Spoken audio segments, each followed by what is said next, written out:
स्वागत है आपका प्लेन केमिस्ट्री चैनल में। तो जो प्रीवियस लेक्चर था हमारे पास SN1 रिएक्शंस के रिगार्डिंग था। अब हम पढ़ रहे हैं SN1 रिएक्शंस की कुछ एग्जांपल्स हैं। इन एग्जांपल्स में हम क्या कर रहे हैं कि एडिशन जो कार्बन कार्बन डबल बॉन्ड है वो स्टेबलाइज कर रहा है कार्बोकेटायंस को। तो उसके कुछ एग्जांपल्स है, इन्हीं एग्जांपल्स में हम एनालिक का पढ़ेंगे और बेंजाइलिक का पढ़ेंगे।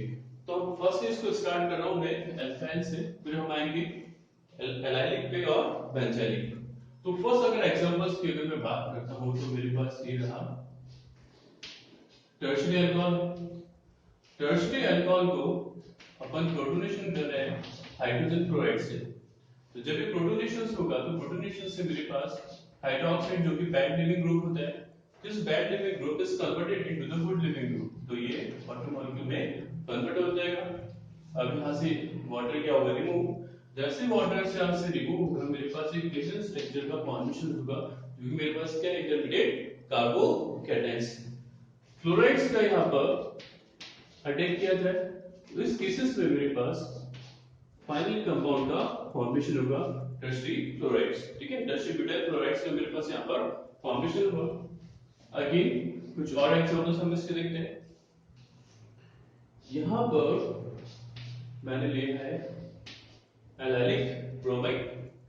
एलाइलिक ब्रोमाइड के केसेस में जो लिविंग ग्रुप है ब्रोमीन, तो रिमूव होने के बाद मेरे पास क्या बना था allylic carbocation. This allylic carbocation is replaced by resonance. Resonance के थ्रू मेरे पास क्या होगा, ये स्टेबिलिटी को गेन कर लेगा। अब यहां पर जो मेरे पास कार्बोकेटायन है ये क्या रहेगा, LUMO, lowest unoccupied molecular orbitals.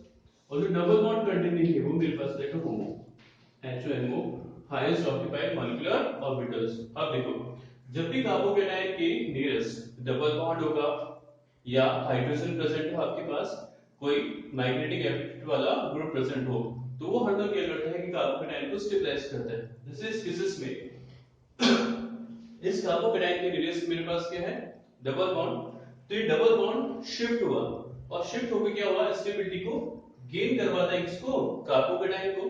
तो यहां का LUMO यहां पे माइग्रेट कर जाएगा और कन्वर्ट किस में हो जाएगा, LUMO। तो अभी LUMO यहां पर है मेरे पास, ये भी LUMO कहलाएगा। ठीक है, तो जैसे मेरे पास माइग्रेशन हुआ तो ये 1 से लेकर इसे नंबरिंग करते थे 1 2 और 3, कहां पे चल गया, कार्बन नंबर 3 पे, और ये किस में कन्वर्ट हो गया, HOMO पर। तो इसकी अगर हम ऑर्बिटल्स डायग्राम्स की बात करते हैं तो मैं कुछ ऐसे लिख सकता हूं इसको लूप्स बना के।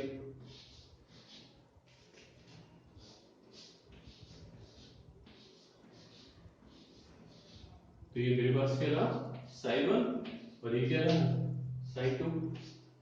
psi1 के केसेस में होमो, होमो के पास कितने मेरे पास इलेक्ट्रॉन्स है, ये 2 इलेक्ट्रॉन्स, और LUMO के मेरे पास क्या है, पैकेट है। तो इस केसेस में जब मेरे पास क्या होगा, रेजोनेंस का फॉर्मेशन होता है। रेजोनेंस में क्या होगा, ये वाले बॉन्ड मेरे पास कहां पे चले जाएंगे, इलेक्ट्रॉन psi2 में।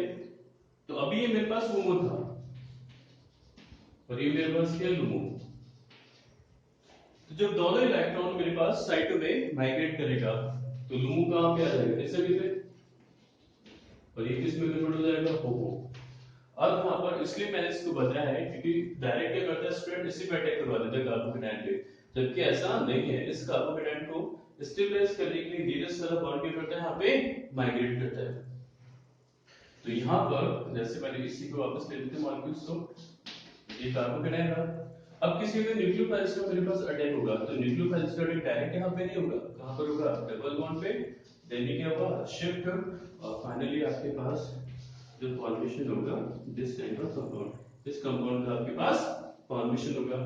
इस इसी फिनोमेना को मैं कुछ अदर एग्जांपल से भी समझाने की कोशिश करता हूं। जैसे ये आपके पास एल्काइलिक हाइड्रोक्साइड है ना, इस एल्काइलिक हाइड्रोक्साइड्स को HBr से रिएक्शंस करवाने से, तो HBr को एक एसिड से बैड लिविंग ग्रुप है हाइड्रोक्साइड को कन्वर्ट करेगा गुड लिविंग ग्रुप में बाय द प्रोटोनेशन स्टेप। तो ये आपके पास कन्वर्ट हो गया H2 पॉजिटिव, वाटर मॉलिक्यूल यहां से रिमूव। जैसे आपके पास वाटर मॉलिक्यूल यहां से रिमूव होगा एल्काइलिक कार्बोकेटायन का फॉर्मेशन हुआ। This carbocation is stabilised by adjacent carbon carbon double bond मैंने लिखा है adjacent carbon carbon double bond stabilize carbocation. तो ये आपके पास एल्काइल कार्बोकेटायन है, इसके एडजेसेंट क्या है carbon carbon double bond. This carbon carbon double bond stabilize by the alkyl carbocation. तो मेरे पास जो नेक्स्ट रेजोनेटिंग स्ट्रक्चर्स बनेंगे कुछ ऐसे बनेगी। अब अटैक डायरेक्ट इस पे नहीं करवाना है आपको, ठीक है। अटैक कहां पर होगा एल्काइल पोजीशंस के जो कार्बन कार्बन डबल बॉन्ड है उसके लास्ट वाले कॉर्नर पे होगा। तो अभी यहां पर करवाएंगे जैसे बी आर नेगेटिव मैंने यहां पे लिया तो attack here then move. Finally आपके पास फॉर्मेशन होगा ये बी आर एल्काइलिक ब्रोमाइड का फॉर्मेशन होगा। कुछ और एग्जांपल्स में भी देखते हैं। तो एग्जांपल्स नंबर जैसे मैं यहां पे लिख देता हूं 4 है ना। तो इस केसेस में हम ये अगेन मेरे पास है हाइड्रोक्साइड रिएक्शंस करवा रहे हम HBr से। अब मैं डायरेक्ट यहां पर कार्बोकेटायन वाली पोजीशन को लिख रहा हूं। ये है मेरे पास, इसको स्टेबलाइज करें हम। तो अगर आप इसको स्टेबलाइज करोगे तो इस तरफ माइग्रेट कर जाएगा। यहां पे क्या बन गया ये बन गया सेकेंडरी। दूसरा और एग्जांपल ले लेते हैं इससे में ये OH अगेन आपने इसको रिएक्शंस किससे करवाया HBr। तो HBr से रिएक्शंस करते यहां से मैं जैसे हटाऊंगा तो क्या बनेगा सेकेंडरी। तो मैं इधर लिख देता हूं डायरेक्ट सेकेंडरी ना। ये बन गया आपके पास सेकेंडरी। अब इस सेकेंडरी को स्टेबलाइज करने के लिए क्या करेगा इस तरफ मूव करेगा। तो जैसे आपके पास ये मूव करेगा तो ये आपके पास जो बना कार्बोकेटायन प्राइमरी। देखो दोनों केसेस में क्या होंगे, इस केसेस में भी प्राइमरी कार्बोकेटायन सेकेंडरी कार्बोकेटायन, इस केसेस में भी प्राइमरी कार्बोकेटायन और क्या हुआ सेकेंडरी कार्बोकेटायन का फॉर्मेशन हुआ।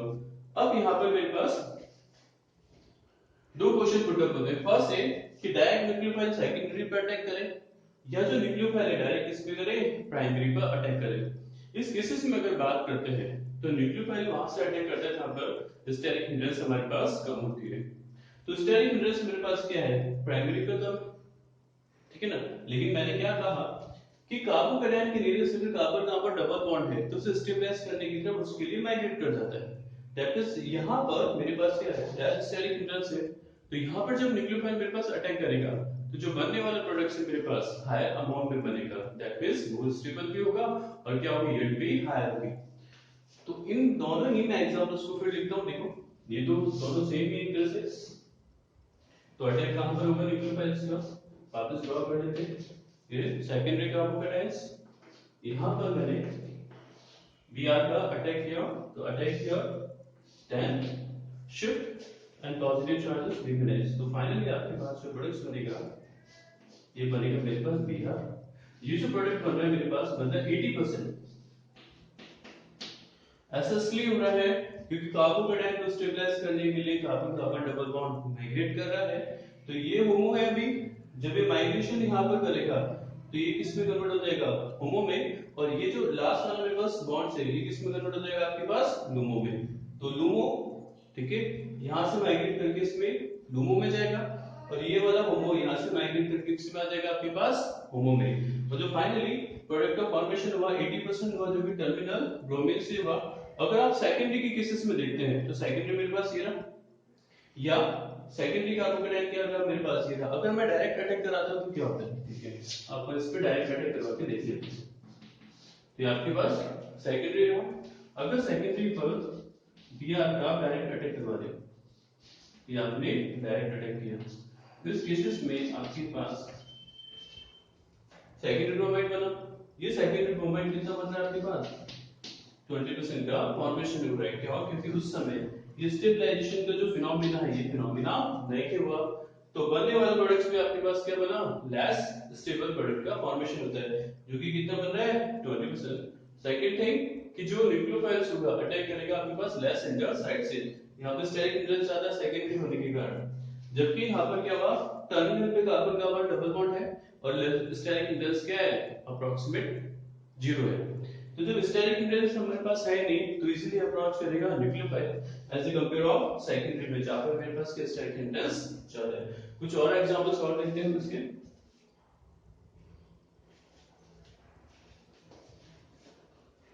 इसको मैं इरेज कर दूं।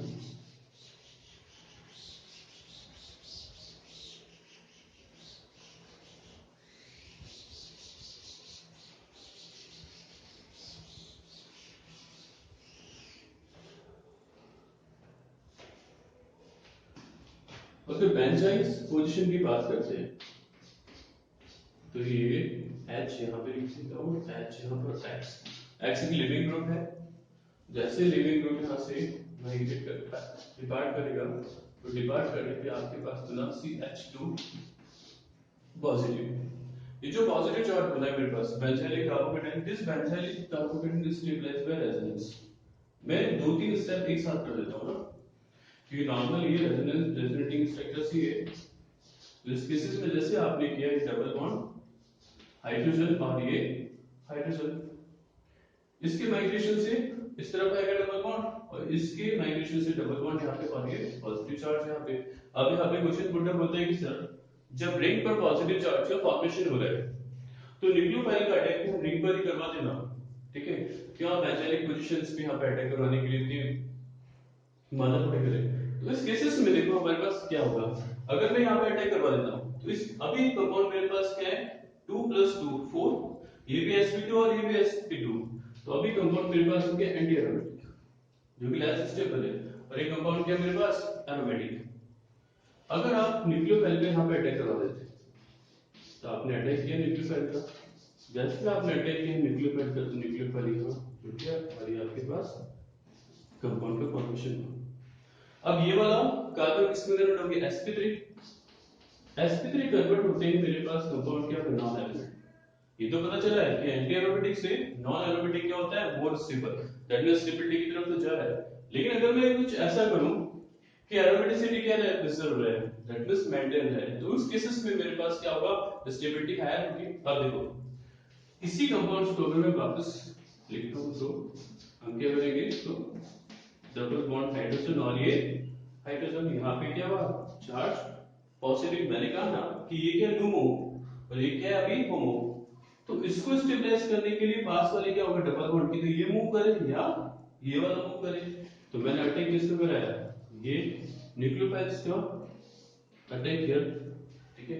जैसे अटैक किया होगा move then shift again shift and positive charges diminish, तो फाइनली मेरे पास क्या होगा पॉजिटिव चार्ज यहां से डिमोनाइज होगा और जो बॉन्ड ये क्या होगा कन्वर्ट हो जाएगा मेरे पास एरोमेटिक कंपाउंड्स में, दैट इज एरोमेटिसिटी क्या होगी वापस मेंटेन होगी। ये आपके पास CH2 और ये N, इसलिए यहां पर न्यूक्लियोफाइल का अटैक नहीं किया गया क्योंकि कंपाउंड एंटी एरोमेटिक हो जाता है जो कि लेस स्टेबल है। अगर आप अटैक करवा भी देते हो तो ये sp2 कार्बन कन्वर्ट होता है sp3 कार्बन में जो कि एंटी एरोमेटिक से नॉन एरोमेटिक हो जाएगा। इससे भी ज्यादा स्टेबिलिटी को गेन करने के लिए आपको कहां पे अटैक करवाना पड़ेगा बेंजाइलिक पोजीशन पर, जिससे क्या होगा एरोमेटिसिटी आपके पास मेंटेन रहेगी। प्लस हमारे पास ये कांसेप्ट भी इजीली यहां पे अप्लाई किया जा सकता है कि कार्बोकेटाइन को स्टेबलाइज करने के लिए नियरेस्ट वाला जो बॉन्ड है वो क्या करेगा माइग्रेट करेगा। कुछ और एग्जांपल्स भी देखते हैं, एग्जांपल्स नंबर हमारे पास 5 था। एग्जांपल नंबर 6 में अगर मैं देखता हूं ट्राइट्रियल क्लोराइड की केसेस में आपके पास पीएच और ये सीओ, ऐसे बोलते हैं ट्राइट्रियल क्लोराइड ना, TRAT CHNO, ये आपके पास ये लिविंग ग्रुप, जैसे आपके पास ये आउट होगा पीएच और ये पीएच कार्बोकेटाइन। अब इसी कार्बोकेटाइन से अटैक किससे कर रहे हैं अल्कोहल से, तो अल्कोहल के लोन पेयर ऑफ इलेक्ट्रॉन्स कहां पे अटैक करेंगे जो इलेक्ट्रॉन डायरेक्शन इस वजह से कार्बोकेटाइन, तो आपके पास पीएच और ये पीएच ये OH या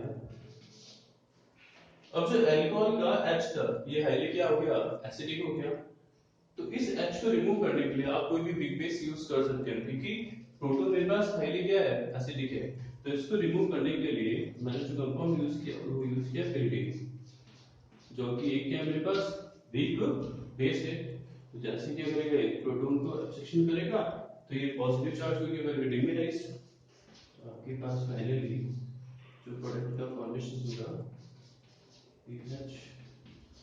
PHO और इथान। तो इस पूरे ही ग्रुप को हम बोले ट्राइटियल ग्रुप, ठीक है। और ये मेरे पास क्या हो गया, इथर। तो कंपाउंड क्या हुआ, ट्राइटियल इथर। ये मेरे पास हो गया